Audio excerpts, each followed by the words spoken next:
নমস্কার বন্ধুরা, এই মুহূর্তের সবচেয়ে বড় খবরটি যেটি উঠে আসছে সেটি হলো the West Bengal Madrasa service commission একটি নোটিফিকেশন প্রকাশ করেছে এবং সেই নোটিফিকেশনটি প্রকাশ করা হয়েছে 3/3/2025 তারিখে, যেটি আপনারা স্ক্রিনে দেখতে পাচ্ছেন।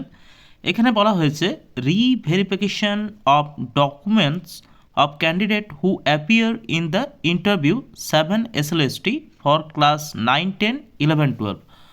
অতএব এখানে এই সাবজেক্টটি পড়েই বোঝা যাচ্ছে যে রিভেরিফিকেশনের জন্যে ডাকা হয়েছে ক্যান্ডিডেটদের যারা অ্যাপিয়ার করে গেছে।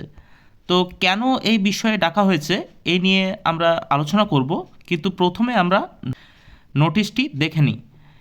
এখানে বলা হচ্ছে it is hereby notified to all candidates who appear in the interview 7 SLST for class 9, 10, 11, 12 to appear personally for re-verification of documents to be held 10/3/2025 to 21/3/2025 এত তারিখের মধ্যে কিন্তু 9, 10 এবং 11, 12-এর ডকুমেন্টসগুলি আবার রিভেরিফিকেশন করা হবে, এক্সেপ্ট এই 14 তারিখ, 15 তারিখ, 16 তারিখ এই 3 দিন ব্যতীত বাকি যে 10 থেকে 21-এ যে তারিখটি এখানে দেওয়া হয়েছে সেই তারিখগুলি প্রত্যেক দিনই কিন্তু এই ডকুমেন্টস ভেরিফিকেশন করা হবে এবং কোথায় করা হবে তার অ্যাড্রেসটি কিন্তু এখানে মেনশন করা আছে। এবং আরও বলা হয়েছে candidate are requested to download the letter of reverification of documents from the website of the commission www.wbmsc.com from 5/3/2025 তারিখে। 5/3/2025 তারিখের 8টার মধ্যে আপনারা কিন্তু এই রিভেরিফিকেশনের যে লেটার সেটি কিন্তু আপনারা পেয়ে যাবেন। এখানে আরও বলা হয়েছে আপনারা যেসব ক্যান্ডিডেটরা আছেন তারা অ্যাপ্লিকেশান আইডি এবং ডেট অফ বার্থ দিয়ে তারা কিন্তু সেই তাদের রিভেরিফিকেশনের জন্য ডাকা হয়েছে কি না সেটি কিন্তু চেক করতে পারবে। সর্বশেষে এখানে ইম্পর্ট্যান্ট দিয়ে যে পয়েন্টটি লেখা আছে এই পয়েন্টটি একটি গুরুত্বপূর্ণ point. Those candidate who do not appear for reverification of documents will be treated at cancel. এই ইম্পর্ট্যান্ট পয়েন্টটি আমাদের কাছে একটি প্রশ্নচিহ্ন তুলে দিচ্ছে। এরপর আমরা এই নোটিশটি নিয়ে বিশদে আলোচনা করব। তার আগে বলে রাখি এই নোটিশটি আপনারা পেয়ে যাবেন মাদ্রাসার যে অফিসিয়াল ওয়েবসাইট www.msc.com সেই ওয়েবসাইটটি থেকে, এবং পেপারেও কিন্তু এই একই নোটিশ পাবলিশ করা হয়েছে। এখানেও আপনারা দেখতে পাচ্ছেন 3/3/2025 তারিখে এই নোটিশটি এখানে দেওয়া হয়েছে। এখানে কিন্তু যা বিষয়বস্তু তা দুটোরই কিন্তু একই।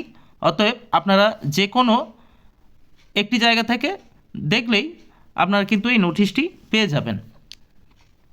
তো মাদ্রাসা সার্ভিস কমিশনের মাধ্যমে যে শিক্ষক নিয়োগের যে 7 SLST পরীক্ষা এবং তারপর যে পর্যায়গুলি চলেছে ইতিমধ্যেই তাদের কিন্তু ডকুমেন্টস ভেরিফিকেশন এবং ইন্টারভিউ সম্পন্ন হয়ে গেছে।